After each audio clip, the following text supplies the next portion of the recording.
दोस्तों आज हम कैलकुलस का थर्ड चैप्टर पढ़ने जा रहे हैं जिसका नाम है डिफरेंशियबिलिटी। आप चाहे इसको डिफरेंशियबिलिटी कहें, आप चाहे इसको डेरिवेबिलिटी कहें, ये दोनों ही नाम से पुकारा जाता है। जिस भी नाम से पुकार लगाओगे ये दौड़ा दौड़ा चला जाएगा, मतलब क्वेश्चन आराम से सॉल्व हो जाएगा।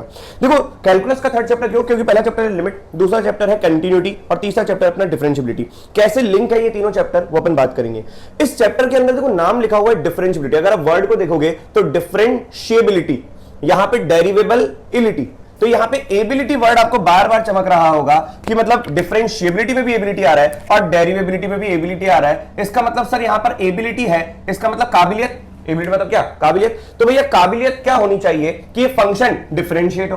तो इस पूरे चैप्टर के अंदर नाम में पढ़ोगे तो डेरिवेबिलिटी, डेरिवेबल होने की एबिलिटी, डिफरेंशियल होने की एबिलिटी। इसका मतलब किसी भी फंक्शन को जब अपन डिफरेंशिएट करते हैं तो ऐसे डिफरेंशिएट नहीं करते, पहले उसके अंदर काबिलियत होती है, क्या ये फंक्शन डिफरेंशिएट हो पाएगा। बस वही ये चैप्टर है, यही काबिलियत बताएगा कि क्या इसके अंदर काबिलियत है क्या कि इस फंक्शन को डिफरेंशिएट करें। जैसे आप लोगों ने sin x का डेरिवेटिव cos x पढ़ा होगा और cos x का डेरिवेटिव माइनस का sin x पढ़ा, तो ये डेरिवेटिव तो आप निकाल पा रहे हो, लेकिन ये डेरिवेटिव तब निकल रहे हैं जब इनके अंदर कोई खास काबिलियत हो। और वो काबिलियत क्या है वही अपन को ये चैप्टर बताएगा। अब sin x cos x से तो आप बहुत फैमिलियर हो, ट्रिग्नोमेट्रिक फंक्शन से आप फैमिलियर हो, तो बहुत सारे ऐसे भी फंक्शंस हैं जिनसे अपन फैमिलियर नहीं है, बहुत सारे ऐसे भी कर्व्स हैं जिनको अपन जानते नहीं है, लेकिन उनकी क्षमता रखते हैं अपन चेक करने की कि क्या वो किसी पर्टिकुलर पॉइंट पर डिफरेंशिएट होंगे। तो पहले उनकी एबिलिटी चेक करनी है। तो यहां पर लिखना चाहूंगा कि कोई भी फंक्शन अगर डिफरेंशिएट होगा तो डिफरेंशिएशन क्या होगा, कैसे होगा, मेथड क्या होंगे, वो अपन अगले चैप्टर में पढ़ेंगे, मेथड ऑफ डिफरेंशिएशन। लेकिन इस चैप्टर के अंदर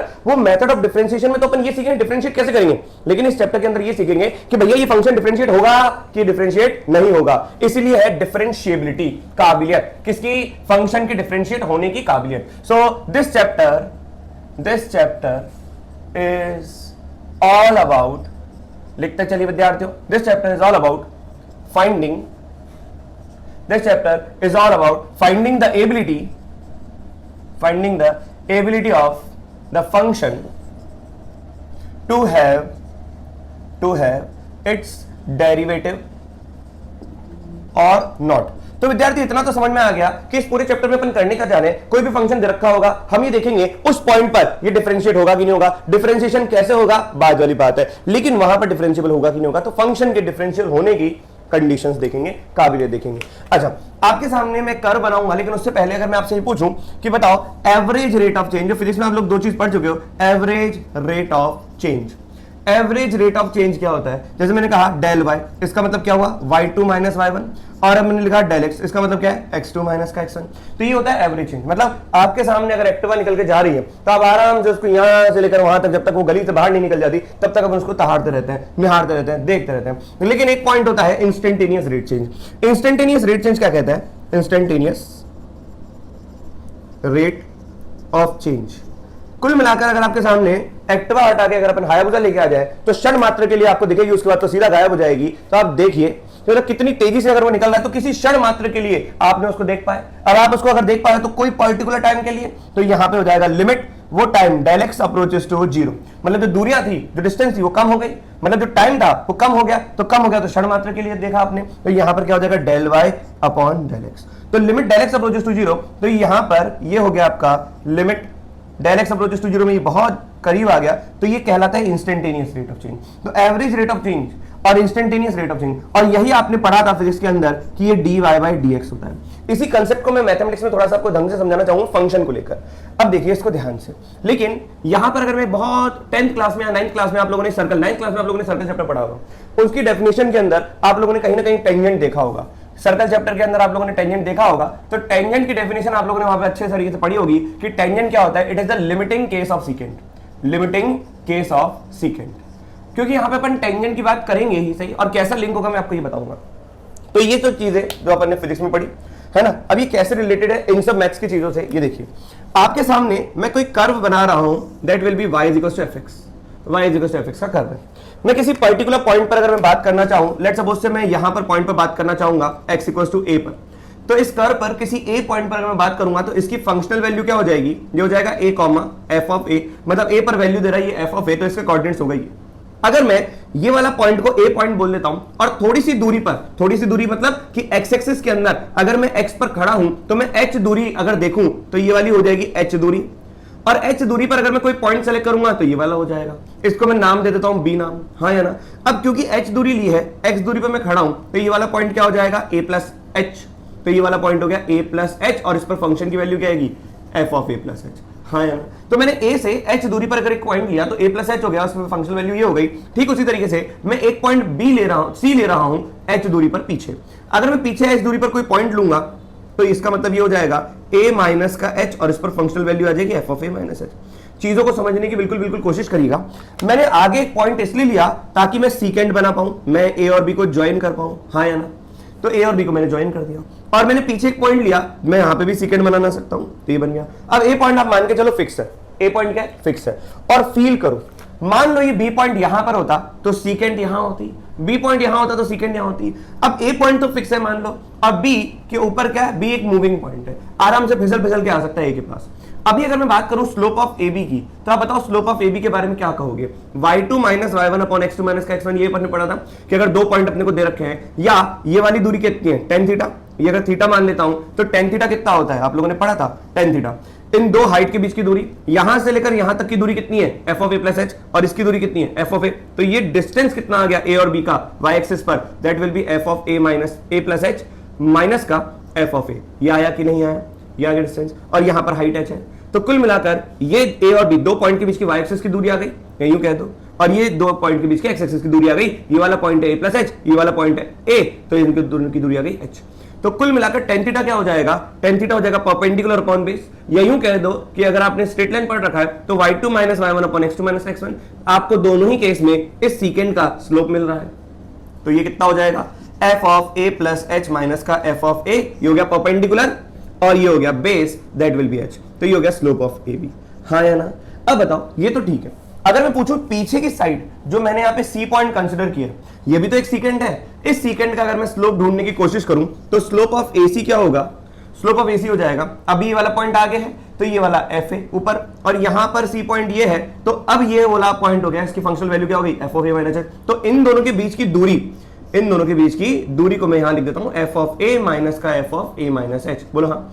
तो यहां पर भी तो tan थीटा होगा, मान लो कि अगर दो पॉइंट मेरे को पता है तो इन दोनों के बीच की दूरी, दूरी मतलब यहां पर अपन क्या ले रहे हैं tan थीटा, tan थीटा मतलब स्लोप किसका, AC का। स्लोप ऑफ AC का मतलब ये हुआ कि y2 minus y1 upon x2 minus का x1, तो यहां पे आ जाएगा f ऑफ a माइनस का f ऑफ a माइनस का h, और इन दोनों के बीच की दूरी, ये वाला पॉइंट है a, ये वाला पॉइंट है a माइनस h, तो a में से a माइनस h जाएगा तो ये दूरी कितनी होगी, ये दूरी हो जाएगी h, सही कि नहीं। तो यहां पे आ गया h, सोचो सोचो आराम सोचो। तो क्या मैं इसको ऐसा लिख सकता हूं, slope of AC will be equals to f of a minus का h माइनस का f ऑफ a, ऊपर से नेगेटिव कॉमन निकाल लिया तो मैं नीचे नेगेटिव भेज देता हूं, एक ही बात होगी।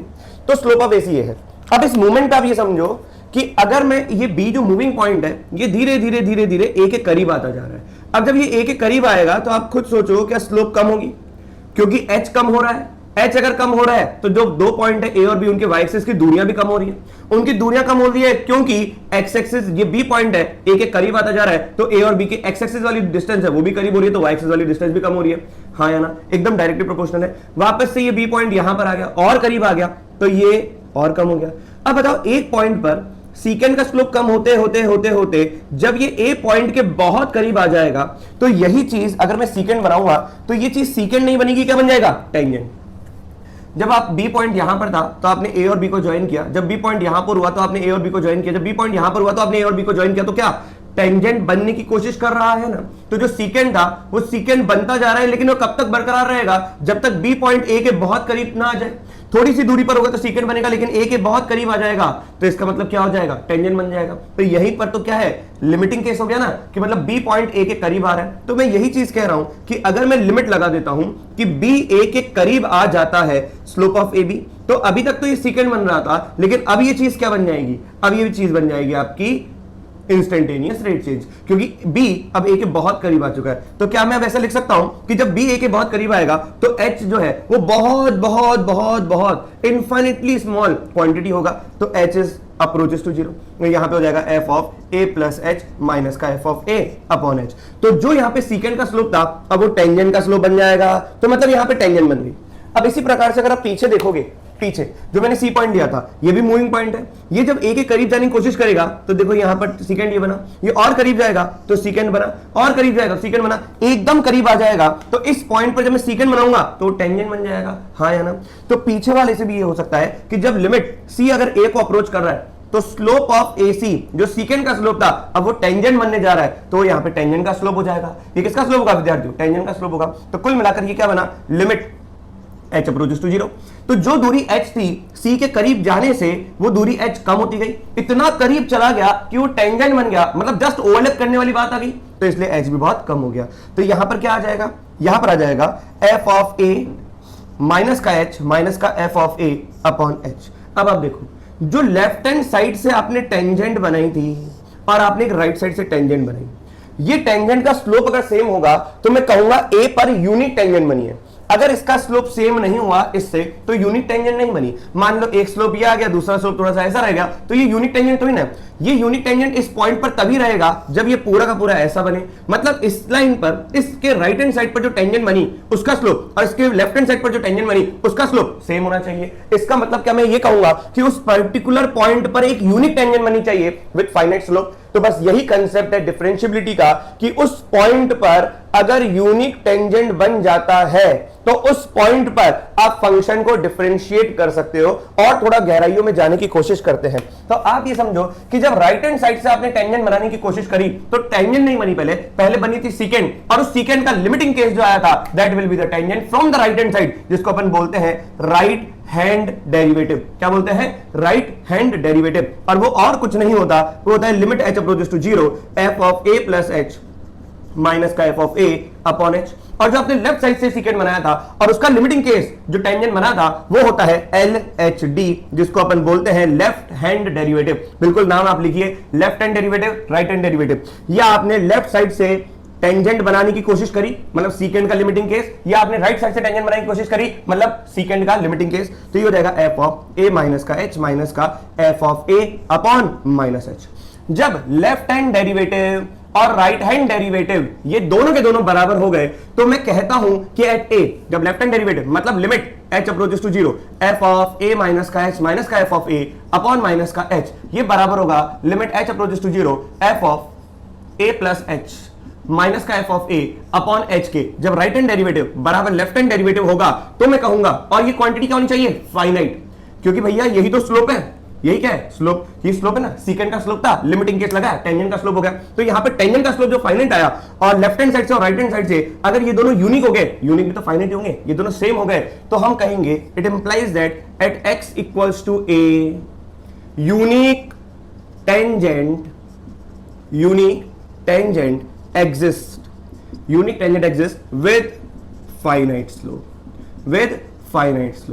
तो हम कहते हैं कि भैया यहां पर इस पॉइंट पर फंक्शन डिफरेंशिएट होने के काबिल है क्योंकि यहां पर यूनिक टेंजेंट बन रही है। तो आप ये सभी चीज समझ लीजिए कि जब मैं डिफरेंशियबिलिटी की बात कर रहा हूं ना तो ये बात कर रहा हूं कि उस कर्व पर जिस पॉइंट पर आप डिफरेंशिएट करने की बात कर रहे हैं उस कर्व पर उस पॉइंट पर अगर यूनिक टेंजेंट बन सकती है तो ये कर्व डिफरेंशिएट होगा उस पर्टिकुलर पॉइंट पर। अगर यूनिक टेंजेंट नहीं बन रही है इसका मतलब कर्व वहां पर डिफरेंशिएट नहीं होगा उस पर्टिकुलर पॉइंट पर। क्या ये बात सबको समझ में आ रही? तो ये चैप्टर यही है, ये चैप्टर क्या है कि हम इसकी डेरिवेटिव की एबिलिटी चेक कर रहे हैं। एबिलिटी हमें पता पड़ गई कि जिस पॉइंट पर अगर आप डिफरेंशिएट करना चाहते हैं उस कर्व को, उस पॉइंट पर यूनिट टेंजेंट अगर बन रही है तो हम कह देते हैं क्या कि फंक्शन डिफरेंशिएबल है उस पॉइंट पर। अगर आपको पूरे कर्व पर चेक करना है तो कर्व के अंदर करोड़ों पॉइंट है, करोड़ों पॉइंट पर तो चेक करेंगे नहीं, जहां पर शक होता है वहीं पर चेक किया जाता है। अब आप इस बात को थोड़ा सा और गहराइयों तक जाइए कि डेरिवेटिव हो गया, ये स्लोप है, डिफरेंशिएशन को LHD को पता है अपन क्या लिखते हैं? f डैश a माइनस, क्योंकि लेफ्ट हैंड डेरिवेटिव तो a पर अगर मैं डेरिवेटिव चेक कर रहा हूं लेफ्ट हैंड साइड से तो a माइनस के फंक्शन का डेरिवेटिव एट पॉइंट a से चिन्ह मिलना कम और फंक्शन का डेरिवेटिव एट पॉइंट a से चिन्ह मिलना ज्यादा, उसको लिखने का तरीका होता है f डैश a प्लस और f डैश a माइनस। तो यहां पर ये बात आपने समझी कि भैया ये ज्योमेट्रिकली हमें ये बता रहा है कंसेप्ट, ठीक है, कंसेप्ट ऑफ यूनिक टेंजेंट। क्या है ये? Concept of unique tangent with finite slope. तो जिस पॉइंट पर हमें पता लगाना है कि इस पॉइंट पर डिफरेंशिएट होगा इसका मतलब वहां पर यूनिक टेंजेंट बन रहा है। अगर यूनिक टेंजेंट बन रहा है तो और सोचो यूनिक टेंजेंट कब बनेगा, बस यही मेन बात है। तो जल्दी से इसको नोट डाउन करो, तो मैं इसको रब कर रहा हूं। अब वीडियो को पॉज करके इसको नोट डाउन कर सकते हैं। अब थोड़ा अब आपको ये तो समझ में आ गया देखो कि डिफरेंशियबिलिटी मतलब क्या, कर्व के ऊपर यूनिट टेंजेंट बनना चाहिए, जिस पॉइंट पर डिफरेंशिएट करना है कर्व को उस पॉइंट पर यूनिट टेंजेंट बनना चाहिए, तभी उस पॉइंट पर डिफरेंशिएशन एग्जिस्ट करेगा, हाँ या ना, तभी वो डिफरेंशिएट करके वो पॉइंट रख पाएंगे। और जो डेरिवेटिव मिलता है ये LSD RSD जो आया, ये जो बराबर होकर जो आंसर देता है यही वो dy/dx होता है उसका। मतलब sin x का डेरिवेटिव cos x का डेरिवेटिव जब करते हो तो उसके अंदर उस particular point per unit tangent बनती है। अच्छा सर यूनिट टेंजेंट बनती है, ये तो हमें पहले बताया नहीं था बेटा, सुनो क्यों नहीं बताया था, आप कर्व को देख के भी पहचान सकते हो। बताओ यूनिट टेंजेंट कब बनेगा? जैसे मैंने आपके सामने कर्व दिया, क्या इस कर्व पर यूनिट टेंजेंट बनेगा? जैसे मैंने कहा इस पॉइंट पर यूनिट टेंजेंट बनेगा, आप क्या सोचोगे कि सर यहां पर ये टेंजेंट बन गई, हाँ यूनिट टेंजेंट बन गई। कैसे बनी यूनिट टेंजेंट, इस बात को सोचो। ये कर्व कंटिन्यूअस था। पहली बात तो किसी कर्व पर यूनिट टेंजेंट बनना मतलब कर्व क्या होना, कंटिन्यूअस होना। कर्व क्या होना, कंटिन्यूअस होना। मान लो अगर मैं आपके सामने ये दे दूं, ये वाला कर्व ऐसा दे दूं, क्या इस कर्व के x = a वाले पॉइंट पर आप यूनिट टेंजेंट बनाओगे? क्या नहीं बना पाओगे। इधर देखोगे तो ऐसे बनेगी, इधर देखोगे तो ऐसे बनेगी, तो यूनिट टेंजेंट नहीं बनेगी। तो कर्व डिसकंटिन्यूअस नहीं होना चाहिए, कर्व कंटिन्यूअस होना चाहिए। इसका मतलब आपको आज दूसरे राज की बात पता पड़ी। पहला राज तो आपको ये पता पड़ा कि भैया डिफरेंशिएबल कब होगा, जब यूनिट टेंजेंट बनेगा। दूसरे आपको राज की बात ये पता पड़ रही है कि अगर फंक्शन कंटिन्यूअस ही नहीं है तो इस वाले पॉइंट पर टेंजेंट ये जाएगी, इस वाले पॉइंट पर टेंजेंट ये जाएगी, तो उस पर्टिकुलर पॉइंट पर तो चेक नहीं करते, लेकिन उसके जस्ट आगे जैसे ये वाला पॉइंट हो गया तो a+ पर अगर आप डेरिवेटिव देखोगे तो ये होगा, a- पर डेरिवेटिव होगा तो ये होगा, दोनों का स्लोप ही अलग है, फाइनाइट है लेकिन अलग है, तो यहां पर फंक्शन डिफरेंशिएबल नहीं है इस पर्टिकुलर पॉइंट पर। तो डिसकंटिन्यूटी उस पॉइंट पर हमें नहीं बताती है कि फंक्शन डिफरेंशिएबल है। मतलब उस पॉइंट पर फंक्शन अगर डिसकंटिन्यूअस है सीधा बोल देना नॉन डिफरेंशिएबल है, डिफरेंशिएबल नहीं होगा। अच्छा डिफरेंशिएबल क्यों नहीं होगा? सोचो यूनिट टेंजेंट कब बनेगी, जब फंक्शन क्या हो, कंटिन्यूअस। ये पहली बात है। फंक्शन कंटिन्यूअस तो ऐसा भी होता है, ठीक है। फंक्शन कंटिन्यूअस होने के साथ साथ फंक्शन उस पॉइंट पर स्मूथ भी होना चाहिए। स्मूथ का मतलब चोंच नहीं लगनी चाहिए, हाथ लगाने पर चुभना नहीं चाहिए। जैसे मैंने यहाँ पे y = mod of x का ग्राफ बना रहा हूं, या ये वाला पहाड़ बना दिया, एट x = a पे बात कर रहा हूं, तो देखो फंक्शन तो कंटिन्यूअस है क्योंकि कहीं पर कलम उठाने की जरूरत नहीं पड़ी, a पर भी नहीं पड़ी, तो यहाँ पे हाथ लगाने पर चुभ रहा है ना। चुभ इसलिए रहा है क्योंकि जब मैं इस पॉइंट पर जब मैं टेंजेंट बनाऊंगा तो इस पॉइंट पर टेंजेंट ये भी होगा, इस पॉइंट पर टेंजेंट ये भी होगा, तो भैया ये यूनिक टेंजेंट नहीं है ना, यहां पर यूनिक टेंजेंट नहीं बनी, क्योंकि इससे जस्ट आगे की बात करूंगा तो टेंजेंट ऐसी जाएगी, इसके जस्ट पीछे की बात करूंगा तो टेंजेंट ऐसी जाएगी, तो यूनिट टेंजेंट नहीं बनी। जैसे हमने y = mod of x का ग्राफ देखा है, तो इस वाले पॉइंट पर x = 0 पर ये हो गया x = 0 वाला पॉइंट, हाँ या ना। इस पॉइंट पर अगर मैं देखूं तो इस पॉइंट पर टेंजेंट ये भी होगी, इस पॉइंट पर टेंजेंट ये भी होगी, इसका मतलब कोई यूनिट टेंजेंट का कांसेप्ट नहीं है। तो हम यूं कह देते हैं देसी भाषा के अंदर, अगर कर्व स्मूथ है, अगर कंटिन्यूअस है और स्मूथ है तो उस पॉइंट पर हमेशा क्या होगा, डिफरेंशिएबल होगा। अब आप sin x का कर्व देखो ना, sin x का कर्व ऐसा होता है, हाँ या ना। अब आप देख लो कहीं पर भी हाथ लगाने पर चुभेगा नहीं, कोई पॉइंट ऐसा है ही नहीं जो चुभ जाए हाथ लगाने पर। यहां पर चोंच जनरेट हो गई, अगर कहीं चोंच जनरेट हो जाए जहां पर कर्व शार्प कॉर्नर जनरेट करे, मान लेना उस पॉइंट पर नॉन डिफरेंशिएबल है। यही चीज मैं आपको बताना चाह रहा हूं कि भैया हम जब sin x cos x का डिफरेंशिएशन यूं ही कर देते हैं, जो आपको पहले बताया नहीं थी, वहां पर कंसेप्ट यही था कि यूनिट टेंजेंट बन रहा था। पीछे का कंसेप्ट यूनिट टेंजेंट क्यों बनेगा, क्योंकि कंटिन्यूअस था और स्मूथ था। कंटिन्यूअस और स्मूथ ये दो बातें होनी चाहिए। अगर कंटिन्यूअस है, स्मूथ नहीं है, शार्प है, तो भैया वहां पर नॉन डिफरेंशिएबल होगा। इसका मतलब ये मैं कह सकता हूं क्या कि कोई भी फंक्शन अगर डिफरेंशिएबल है तो कंटिन्यूअस तो होगा ही होगा। कंटिन्यूअस होने के बाद शार्पनेस भी जनरेट नहीं होनी चाहिए। अगर शार्पनेस दिख गई, शार्प कॉर्नर जनरेट हो गया, हाथ लगाने पर चुभ गया, इसका मतलब क्या होगा, नॉन डिफरेंशिएबल उस पॉइंट पर। ये सारी बातें अपन करेंगे। तो क्या आप ये समझे कि आप अगर ये कह रहे हो कि फंक्शन डिफरेंशिएबल है, डिफरेंशिएबल है, तो डिफरेंशिएबिलिटी ये इंप्लाई कर रही है कि वो फंक्शन कंटिन्यूअस है, हाँ या ना। वो फंक्शन क्या है, continuous. But vice versa is not true. अब मैं आपको यही चीज समझाने जा रहा हूं कि ये ट्रू नहीं है, नॉट ट्रू। अब देखो differentiability implies continuity, but continuity does not implies कि फंक्शन डिफरेंशिएबल होगा कि नहीं होगा। तो मैंने क्या कहा कि सर डिफरेंशिएबल कब होगा, जब उस पॉइंट पर यूनिट टेंजेंट बनेगी। यूनिट टेंजेंट कब बनेगी, जब फंक्शन कंटिन्यूअस होगा और स्मूथ होगा। तो स्मूथ होगा तो बात की बात है, लेकिन कंटिन्यूअस तो है। यही चीज मैं आपको चेक करवाने जा रहा हूं। आइए, उम्मीद करता हूं बेटा कि आप लोगों ने LSD और RSD तो अच्छे तरीके से समझ लिया होगा, पढ़ लिया होगा, देख लिया होगा, रट भी लिया होगा कि ये होता है LSD और ये होता है RSD। तो अपन अब जो पढ़ने जा रहे हैं ना, that will be the note point. तो यही मैथमेटिकल डेफिनेशन थी जिसको मैं वापस एक बार लिखवाऊंगा आपको कि क्या LSD RSD बराबर होकर अगर वो फाइनाइट वैल्यू देते हैं तो ही अपन बोलेंगे कि फंक्शन उस पॉइंट पर क्या है, डिफरेंशिएबल है, अदरवाइज अपन बोलेंगे ही नहीं। तो अब आपको ये याद हो ही गया है कि एलएसडी क्या होता है, आरएसडी क्या होता है, तो उसी कंसेप्ट से मैथमेटिकली समझते हैं कि भैया डिफरेंशियबिलिटी कैसे इंप्लाई करता है, कंटिन्यूटी। लेकिन आप ये ध्यान के रखना कि एबीसीडी के अंदर पहले सी आता है और बाद में डी आता है, तो इसलिए आता है कि भैया पहले कंटिन्यूटी चेक करनी है और बाद में डिफरेंशियबिलिटी चेक करनी है। यही मान लो उसी दिन आपको जब एबीसीडी पढ़ाया जाता वो आज के दिन के लिए पढ़ाया गया था, ताकि आप आगे जाके पहले ये समझ पाए कि भैया एबीसीडी में पहले सी आता है तो कंटिन्यूटी पहले निकालना है और डिफरेंशियबिलिटी बाद में निकालना है। क्लियर है कि नहीं है? देखो जैसे हमने बात करी कि कंटिन्यू कोई फंक्शन अगर डिफरेंशियबल है तो डिफरेंशियबल है मतलब फंक्शन स्मूथ होगा, कंटिन्यूअस होगा, स्मूथ होगा, तो इसका मतलब क्या है, डिफरेंशियबल है। ये चीज ध्यान रखना। अच्छा अब इस बात को समझे तो ये बताओ लिमिट एलएचएल क्या होता है। जैसे मैं आपसे पूछूं एलएसडी क्या होता है तो आप कहोगे एलएसडी होता है सर कि limit h approaches to what, 0, f of a minus का h माइनस का f of a upon minus का h। फिर मैं पूछूं बेटा आरएसडी क्या होता है तो आप कहोगे कि limit h approaches to what, 0, f of a plus h minus का f ऑफ a, ये a है, अपॉन h। अब देखो ये हमें पता है, इसका मतलब इसको अपन बोलते थे f डैश a माइनस, कि मतलब a पॉइंट पर लेफ्ट हैंड साइड से टेंजेंट ड्रॉ कर रहे हैं, फाइनाइट स्लोप का आएगा, राइट हैंड साइड से भी टेंजेंट स्लोप करेंगे। अगर ये दोनों बराबर हो जाएंगे और फाइनाइट आएंगे तो अपन क्या कहेंगे, यूनिट टेंजेंट एग्जिस्ट कर रही है और वही जो आंसर होगा वही डिफरेंशिएशन होगा, मतलब f डैश a वही होगा। क्लियर है कि नहीं? अब इस बात को समझिए, मैंने आपके सामने लिया f of a plus h minus का f ऑफ a, ये मैं आपके सामने लेट कर रहा हूं, let f of a plus h minus का f ऑफ a, ये मैंने ले लिया। तो क्या मैं इसको ऐसा लिख सकता हूं क्या कि ये हो जाएगा f of a plus h minus का f ऑफ a, अगर मैं इसी कॉन्सेप्ट को पूरी क्वांटिटी को h से मल्टीप्लाई और डिवाइड कर दूं और यहां पे लिमिट लगा देता हूं, तो लिमिट हो जाएगा h अप्रोचेस टू 0, ये हो जाएगा f of a plus h minus का f ऑफ a, ये ऐसा बन गया, और यहां पे लगा दिया तो ये हो जाएगा लिमिट h अप्रोचेस टू कितना, 0, f of a plus h minus का f of a upon h। आपकी आंखों से ही बहुत कुछ नजर आ रहा होगा, इनटू h भी है, तो भैया हमें पता है कि लिमिट दो चीजों पर डिस्ट्रीब्यूट हो जाता है, तो ये चीज तो लिखा हुआ है f डैश a प्लस, सोचो, और ये लिखा हुआ है लिमिट h अप्रोचेस टू 0, हाँ कि ना? तो यहां से ये समझ में आया कि limit h approaches to 0 f of a plus h minus का f ऑफ a, ये quantity f dash a plus हो गई।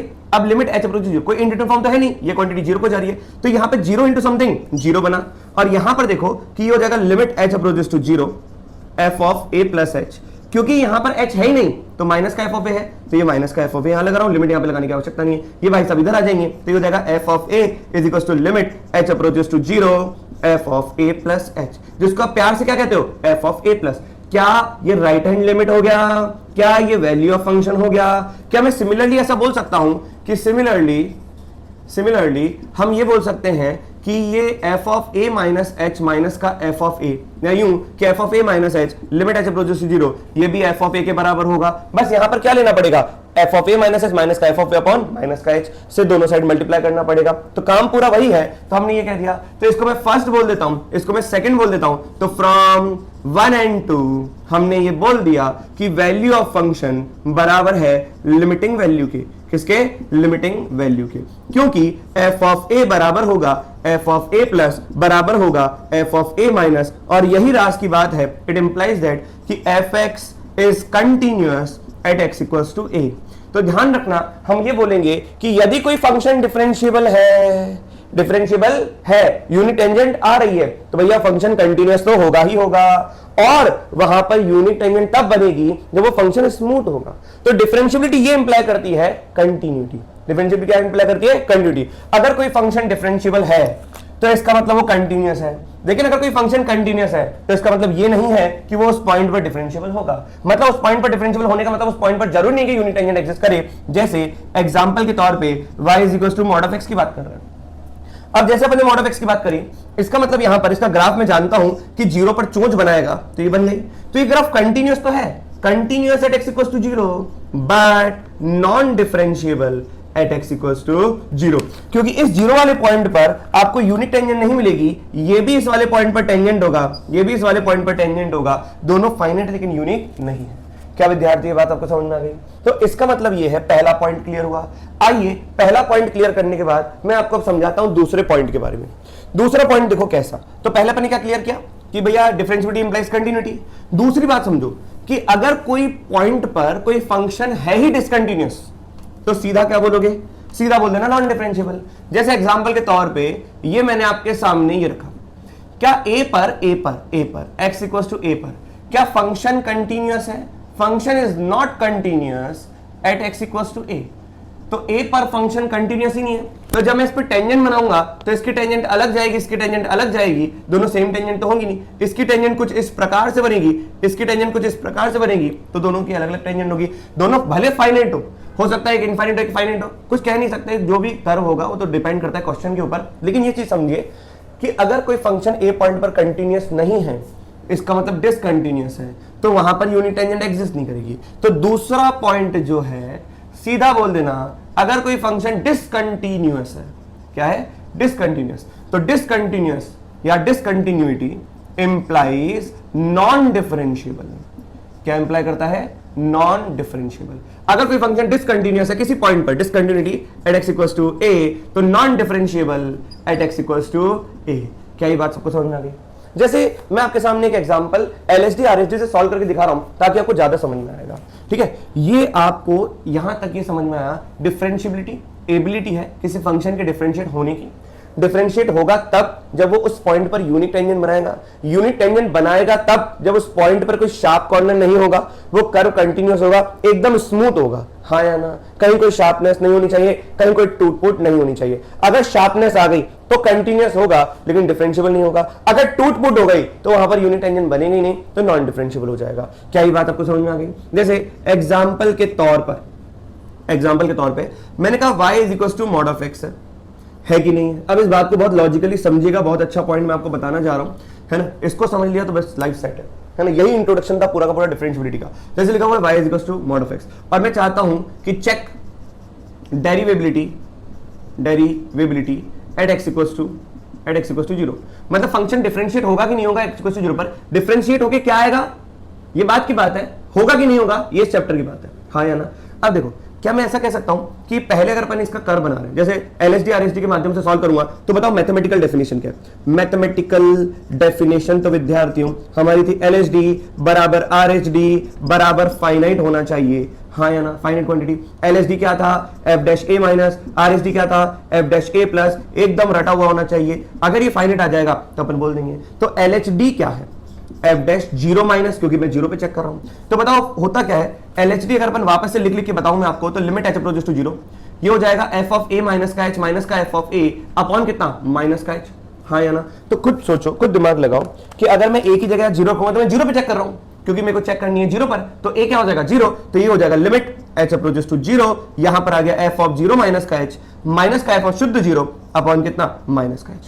आइए देखें, लिमिट h अप्रोचेस टू 0, हाँ या ना? f ऑफ 0 माइनस h, तो यहां पर क्या आएगा? मॉड 0 माइनस h माइनस का, अगर यहां पर 0 रखूंगा शुद्ध, क्योंकि y इक्वल्स टू fx है ना, शुद्ध 0 रखूंगा तो 0 आएगा, डिवाइड बाय कितना? माइनस का h।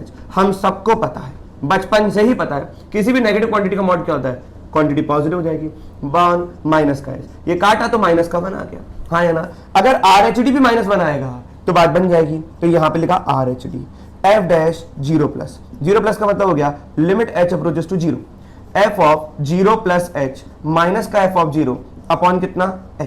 ये हो जाएगा लिमिट h अप्रोचेस टू 0।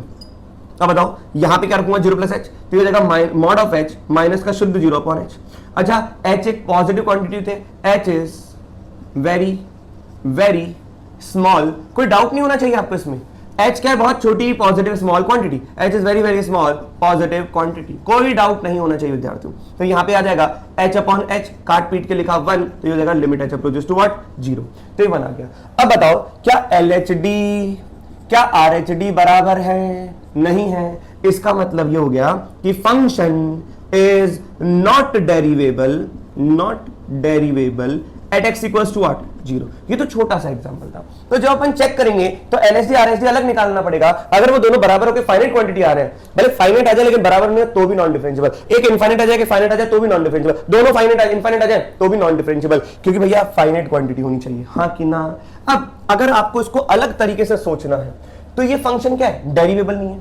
अगर ये डिफरेंशिएबल होता तो मैं बोल देता कंटिन्यूअस है, अगर डिसकंटिन्यूअस होता तो मैं बोल देता नॉन डिफरेंशिएबल है। मैंने तो सीधा चेक किया डिफरेंशिएबिलिटी, तो आया नॉन डेरिवेबिलिटी। तो क्या आया? नॉन डेरिवेबिलिटी या non differentiable at x equals to 0 पे आ गया। यही तो बात हुई। अब डिफरेंशियल नहीं है, कंटिन्यूअस तो हो सकता है, क्या पता कंटिन्यूअस तो हो सकता है।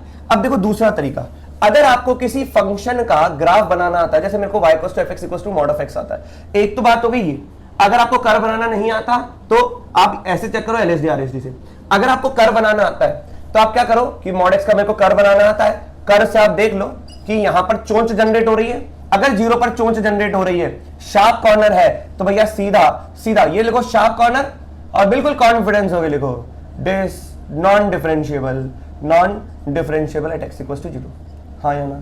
तो पहले ये चेक करो शार्प कॉर्नर है कि नहीं है। तो मेरे को कर्व बनाना आ रहा था, यहां पर शार्प कॉर्नर जनरेट हो गया, हाथ लगाने पर चुभेगा, इसका मतलब। अब दूसरी बात ये है कि शार्प कॉर्नर कब जनरेट होता है? शार्प कॉर्नर तब जनरेट होता है जब यहां पर यूनिक टेंजेंट ना बने, दो टेंजेंट बने, और इसको डिटेल में पढ़ेंगे। यहां तक बात समझ में आ गई? लेकिन सर आपने क्वेश्चन में कहा कि पहले कंटिन्यूटी चेक करी जाती है, फिर चेक करी जाती है डिफरेंशिएबिलिटी। लेकिन इस बात को कितने लोग फॉलो करेंगे? पहले कंटिन्यूटी फिर डिफरेंशिएबिलिटी, फिर डिफरेंशिएबिलिटी, पहले कंटिन्यूटी फिर डिफरेंशिएबिलिटी। हाँ या ना? लेकिन हमने पहले ही चेक कर दी डिफरेंशिएबिलिटी, हमें पता ही नहीं कि फंक्शन कंटिन्यूअस है कि नहीं है, क्योंकि डिफरेंशिएबिलिटी नॉन डिफरेंशिएबल तो दो तरीकों से होगा, कंटिन्यूअस होके भी होगा, मॉड एक्स का ग्राफ कंटिन्यूअस है लेकिन यहां पे डिफरेंशिएबल नहीं है, और अगर कंटिन्यूअस नहीं हुआ तो सर अगर आपने तो पहले कह दिया हमने कंटिन्यूटी, अगर कंटिन्यूटी चेक नहीं करी और हमने डिफरेंशिएबिलिटी चेक कर ली, तो क्या ऐसा कोई रूल है, ऐसा कोई प्रावधान है कि हम डायरेक्टली बोल दें कि फंक्शन कंटिन्यूअस होगा? है, बिल्कुल है, बस आपको इस बात को समझना पड़ेगा। कैसे समझना है यही आपको समझाना है। पहले ये देखो, अगर मैं तुमसे कहता हूं कि फंक्शन कंटिन्यूअस है ना, तो कोई फंक्शन अगर कंटिन्यूअस होगा, समझे, तो इसका मतलब चोंच जनरेट तब होगी जब यहां पर फाइनाइट क्वांटिटी है, डिफरेंशिएबिलिटी फाइनाइट है।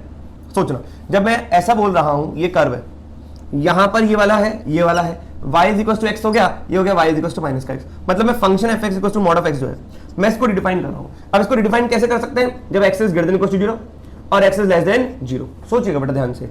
अब x is greater than equal to 0 पर भैया मॉड के अंदर वाली क्वांटिटी पॉजिटिव होती है, मॉड के अंदर अगर पॉजिटिव तो एज इट इज, मॉड के अंदर नेगेटिव तो नेगेटिव। हाँ है ना? तो मॉड के अंदर नेगेटिव तो नेगेटिव, मॉड के अंदर पॉजिटिव तो पॉजिटिव, एज इट इज आ जाएगा आंसर। अब बताओ कि 0 है 0 से बड़ी के लिए ये वाला कर्व है, अब y इक्वल टू x है, जब मैं इसको डिफरेंशिएट करूंगा dy बाई dx, ये तो स्लोप देता है ना, तो ये कितना आ गया 1, और जब ये देता है dy by dx is equal to what, minus का 1 इस वाले पॉइंट पर, क्योंकि y इक्वल टू माइनस का x है, तो ये आ गया -1। तो आप देख रहे हो, बिल्कुल ध्यान से देखो, आपको राइट हैंड डेरिवेटिव से जो आपने स्लोप निकाला वो -1 आया था, लेफ्ट हैंड डेरिवेटिव से, तो लेफ्ट हैंड डेरिवेटिव से आपने स्लोप निकाला वो देखो -1 आया, और राइट हैंड डेरिवेटिव से आपने स्लोप निकाला था वो 1 आया था। मतलब अगर आपको ब्रांच तोड़ना आता है तो उस पॉइंट पर आप अगर कर्व कंटिन्यूअस है तो सीधा डिफरेंशिएट कर दो। अगर फंक्शन कंटिन्यूअस है, if function is continuous and non derivable at that point, है ना, और यूनिक, अगर आपका ये भी फाइनाइट है और ये भी फाइनाइट है, बिल्कुल ध्यान सुनिएगा, अगर आपका राइट हैंड डेरिवेटिव और left hand derivative, if function is non differentiable, if function is non differentiable, right hand derivative पर और लेफ्ट हैंड डेरिवेटिव पर एग्जिस्ट तो कर रहा है वैल्यू, मतलब कोई भी चीज इनफाइनाइट पे नहीं गया, राइट हैंड डेरिवेटिव भी और लेफ्ट हैंड डेरिवेटिव भी फाइनाइट वैल्यू आ रही है, और फंक्शन कंटिन्यूअस है, तो सीधा बोल देना शार्प कॉर्नर जनरेट हो रहा है। तो यहां पे मैं बता रहा हूं, if LHD and RHD both exist but LHD is not equals to RHD, यदि LHD और RHD है तो देखो राइट हैंड डेरिवेटिव पे बनाया, लेफ्ट हैंड डेरिवेटिव पे माइनस आना है, तो RHD LHD तो बराबर है ही नहीं, मतलब नॉन डिफरेंशिएबल है, एंड फंक्शन कंटिन्यूअस है, फंक्शन इज कंटिन्यूअस, क्लियर है? Right hand and left hand derivative both exist का मतलब क्या है? Finite, but LHD is not equal to RHD and function is continuous, then sharp corner generates। क्या ये बात आपको समझ में आई? तो शार्प कॉर्नर जनरेट होगी। अब बताओ, right hand derivative left hand derivative differentiable तो नहीं है, लेकिन फिर भी राइट हैंड डेरिवेटिव और लेफ्ट हैंड डेरिवेटिव एग्जिस्ट कर रहा है, 1 और -1, कोई भी इनफाइनाइट नहीं होना चाहिए, तो हम कहेंगे, और फंक्शन कंटिन्यूअस होना चाहिए, तो हम कहेंगे यहाँ पे क्या है कि फंक्शन आपका शार्प कॉर्नर दे रहा है। क्लियर है कि नहीं है? जल्दी से इसको नोट डाउन करो तो आगे और बात करें। तो दोस्तों हमने ये पढ़ा कि किस तरीके से कोई भी फंक्शन डिफरेंशिएबल होगा at x equals to a पर। अब इस चीज को आपको नोट डाउन करना है, तो सारी बातें जो मैं लिखवा रहा हूं उसको आप अच्छे तरीके से लिख लीजिए ताकि आपके नोट्स कॉपी बने, और जब रिवीजन करो तो इन बातों का ध्यान रखना ताकि ये क्वेश्चन में हेल्प करेगा। तो हमने कहा लेट, अगर मैं कहता हूं कि लेट f' a प्लस को मैं p बोल देता हूं एंड f' a माइनस को मैं q बोल देता हूं, and p and q are finite quantity, P और क्यू क्या है, फाइनाइट क्वांटिटी है ना। मैं कहता हूं एफ डैश ए प्लस और एफ डैश ए माइनस, मतलब राइट हैंड डेरिवेटिव और लेफ्ट हैंड डेरिवेटिव की वैल्यू पी और क्यू है और वो दोनों एग्जिस्ट कर रही है और फाइनाइट है, एग्जिस्ट एंड फाइनाइट क्वांटिटी। तो पहली बात हमने ये सीखी कि if P is equal to Q, यदि P और Q बराबर है, it implies that f dash a plus बराबर एफ डैश ए माइनस, हाँ या ना। तो it implies that function is differentiable और derivable at x equals to a. क्या ये बात समझ में आई? दूसरी बात, मेरे मन में एक और सवाल आ रहा है कि जैसे अपन ने अभी बात करी थी LHD की और RHD की, तो जस्ट आपने देखा था कि एट एक्स इक्वल्स टू 0 पर मॉड ऑफ एक्स LHD पर -1 दे रहा था और RHD पर 1 दे रहा था। तो हमने ये तो सीख लिया कि first you have to find out the continuity and then after you have to solve differentiability, मतलब बाय RHD और LHD। लेकिन आपको ये चीज समझना है कि कंटिन्यूटी पहले निकालेंगे, डिफरेंशियबिलिटी बाद में निकालेंगे। लेकिन अगर आपने पहले ही डिफरेंशियबिलिटी निकाल ली LHD और RHD और वो बराबर नहीं आए, तो क्या सर कोई प्रावधान है कि हम कमेंट कर पाए कि फंक्शन कंटीन्यूअस होगा कि नहीं होगा? हमें पता है अगर कंटीन्यूअस है, अगर कोई फंक्शन कंटीन्यूअस है तो डिफरेंशियबिलिटी चेक करेंगे LHD RHD। लेकिन अगर हमने डिफरेंशियबिलिटी पहले चेक कर ली तो क्या वो नॉन डिफरेंशियबल निकला? अगर डिफरेंशियबल निकल गया तो कंटीन्यूअस, लेकिन अगर नॉन डिफरेंशियबल हो गया तो क्या ऐसा कोई रूल है क्या कि हम कहीं किसी स्टेट पर आकर बता पाए कि यहां पर ये फंक्शन कंटीन्यूअस होगा कि नहीं होगा? हाँ बेटा, बता सकते हो। ये क्या है? If P is not equals to Q, यदि P और Q बराबर नहीं है, it that is function is not differentiable at x equals to A. If P is not equals to Q, function is not differentiable, but LHD and RHD exist and finite quantity, then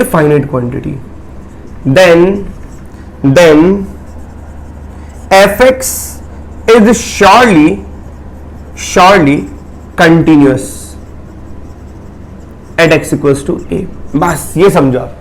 यदि मान लो जैसे हमें पता था mod of x 0 पर continuous होता है, लेकिन आप ये सोचो कि मान लो आपको कार्य भी पता नहीं, मॉड ऑफ एक्स के बारे में कार्य भी पता नहीं कि क्या होता है कि नहीं होता कंटिन्यूअस, तो आपने क्या किया? LHD RHD पहले निकाल लिया। यदि LHD और RHD एग्जिस्ट कर रहा है, फाइनाइट है, बराबर नहीं है, P ये हो गया, Q ये हो गया, एग्जिस्ट कर रहा है, फाइनाइट है लेकिन बराबर नहीं है, तो नॉन डिफरेंशियबल है। एग्जिस्ट कर रहा है ना, तो सीधा बोल देना उस पॉइंट पर 0 पर फंक्शन क्या था? कंटिन्यूअस था, हाँ या ना। अब बात करते हैं तीसरे बार में, थर्ड बार। If function is non differentiable at x equals to A, मतलब P should not be equals to Q and function is continuous at x equals to a. If function is non-differentiable at x equals to a and function is continuous at x equals to a, also LHD and RHD exist and finite, then there exists a sharp corner at x equals to a, sharp corner of function at x equals to a. क्या बात समझ में आई? Clear हुआ कि देखो y is equals to mod of x वाला graph अपन बना लेते हैं। हमने देखा था इधर जो डेरिवेटिव आया था dy बाई dx या RHD बोल दो, वो 1 आया था। इधर dy बाई dx क्या आया था? लेफ्ट हैंड डेरिवेटिव, वो आया था -1। फंक्शन कंटिन्यूअस भी है, नॉन डिफरेंशिएबल है और फाइनाइट वैल्यू भी आ रही है RHD LHD पे, तब जाकर हम कहते हैं कि यहां पे शार्प कॉर्नर आता है। देखो हर किताब में नहीं लिखा होता, ध्यान रखना कि फंक्शन नॉन डिफरेंशिएबल है, कंटीन्यूअस है, लेकिन इसके साथ तीसरी बात यह है, ये तो पहली शर्त कि फंक्शन कंटीन्यूअस, दूसरी शर्त फंक्शन नॉन डिफरेंशिएबल, पहली शर्त फंक्शन नॉन डिफरेंशिएबल, दूसरी शर्त फंक्शन कंटीन्यूअस, तीसरी शर्त RHD and LHD exist and finite. तब जाके अपन बोलेंगे कि उस पॉइंट पर क्या होना चाहिए? फंक्शन शार्प कॉर्नर जनरेट करेगा, और शार्प कॉर्नर जनरेट करेगा तो इसीलिए वो नॉन डिफरेंशिएबल आ रहा है, हाँ या ना। तो ये तीन बातें बिल्कुल आपको ध्यान रखनी है, इनको ध्यान से पढ़िए। यही था पूरा इंट्रोडक्शन डिफरेंशिएबिलिटी का। अब ये जो आपने ज्योमेट्रिकल मीनिंग और कंसेप्चुअल मीनिंग समझा है, कब एग्जिस्ट करता है और कब एग्जिस्ट नहीं करता किसी पॉइंट पर डिफरेंशिएबिलिटी, तो ये आपने समझा कि यूनिट टेंजेंट का कंसेप्ट होता है। अगर वहां पर फाइनाइट स्लोप आ रही है यूनिट टेंजेंट की तो फंक्शन डिफरेंशिएबल है, अगर नहीं आ रहा तो नहीं है। तो आपने बहुत सारी बातें नोट पॉइंट यहां पे करिए। तो आज का लेक्चर हमारा सिर्फ थ्योरेटिकल था, नेक्स्ट लेक्चर में अपन क्वेश्चन चालू करेंगे। तो मिलते हैं नेक्स्ट लेक्चर में।